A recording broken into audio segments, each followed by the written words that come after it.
யூடியூப்பில் காப்பிரைட் எதற்கு பயன்படுத்தப்படுகிறது அதை பற்றி இன்று பார்க்கலாம். காப்பிரைட் என்பது பதிப்புரிமை ஆகும்.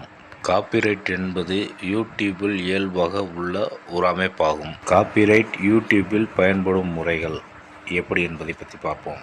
காப்பிரைட் பயன்படுத்தக்கூடிய இடங்கள் எழுத்து, பேச்சு, சத்தங்கள் ஆகியவை முற்றிலுமாக தவிர்க்கப்பட வேண்டியவைகள்.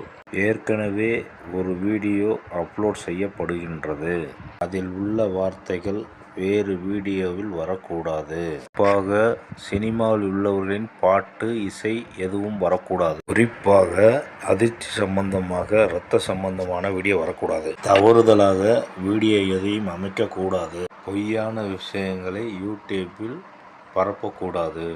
முக்கியமாக வேறு வீடியோக்களை காப்பி அடிக்கக்கூடாது.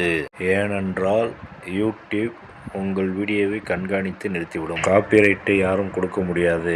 யூடியூப்பை அந்த வீடியோவை முடிவு செய்யும். நாம் பேசக்கூடிய வார்த்தையை மானிட்டர் செய்யும் யூடியூப்.